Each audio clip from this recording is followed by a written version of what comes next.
Okay, this video is on predicting products for double replacement reactions. So from our reference tables, we know that the pattern for double replacement reactions looks like this. And basically, we're just switching partners, or the anions switch. So we have A bonded to B and C bonded to D. Over here, A is no longer bonded to B, it's bonded to D. And C is no longer bonded to D, it's bonded to B. So let's apply that pattern into our formula writing here. Remember that we are going to be dealing with, a lot of times, ionic compounds, so you must deal with the charges that you have on your periodic table and writing those ionic charges correctly. So what we're going to do, and the strategy that you're going to take for doing double replacement reactions and predicting those products, these you don't have to worry about whether or not they react. They're going to react. So we're going to take our first things, which are here in purple. You'll notice that there are first things over here as well. That part does not change. So what I'm going to do is I'm going to write them not in line with the arrow, but just above the arrow so I can do kind of my scratch work. Don't be afraid to do this. This will allow you to get the questions correct every single time. So hydrogen's in group 1, it likes to be at 1 positive. Sodium's in group 1 as well, and it likes to be at 1 positive. Now we're going to switch partners. Hydrogen will no longer be bonded to chlorine. It's going to bond to hydroxide. And sodium will no longer be bonded to hydroxide. It's going to bond to chlorine. Again, you write them up there with their charges, and then you can see what you need to do. Now, here I have 2 hydrogens and an oxygen. So we're just going to kind of switch that around. That's water. 2 hydrogens and an oxygen. And then we're going to have sodium bonded to chlorine. And so we get sodium chloride. All right.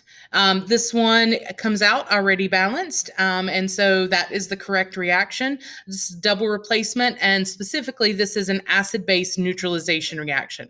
I have an acid. We know that because it starts with hydrogen. We have a base because bases have hydroxide. And in acid-base reactions, you're always going to get water as a product. You will also get some sort of ionic compound. In this case, we got sodium chloride or table salt. All right, let's try another one. So I have sodium,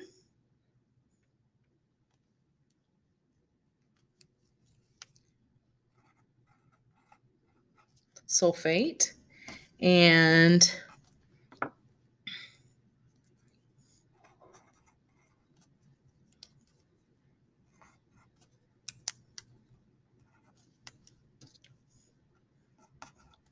okay.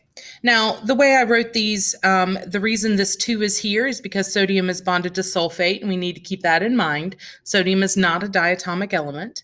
And the reason there is a 2 here on chlorine is because that originally came from barium's charge. All right, so what we're going to do for our strategy is we're going to write our first things, those that I have here in purple, up at the top with their charges. So sodium likes to be at 1 positive when it's an ion, and barium likes to be at 2 positive because it's in group 2. So then sodium's no longer bonded to sulfate. It's going to bond to chlorine. And barium is no longer going to be bonded to chlorine. It's going to bond to sulfate. Then we write our correct formulas. So this is going to be NaCl plus BaSO4. And that's because the sum of the charges is equal to 0, so I just rewrite them without those charges. And then we need to balance.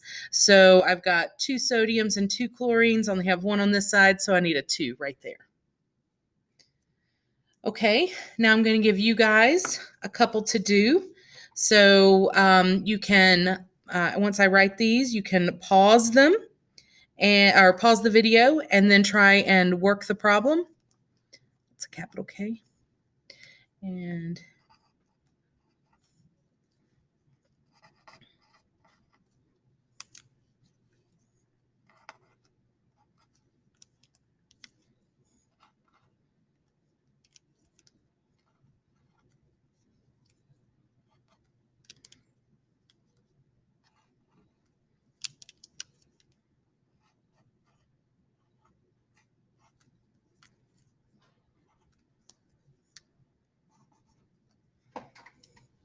Okay, you can pause the video now, try and predict the products.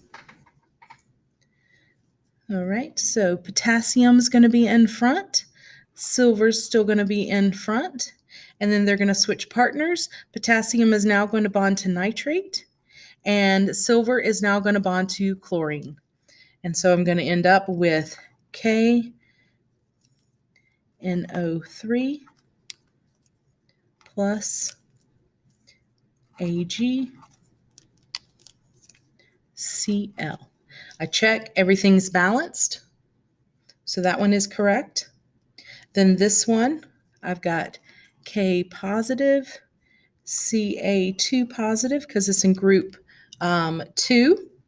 And then potassium is now going to bond to chlorate, and calcium is going to bond to sulfur.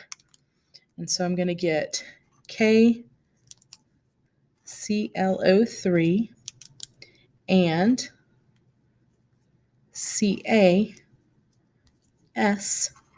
and then I just have to balance, which means I have to put a 2 right here. All right, so that's how you predict the products for a double replacement reaction.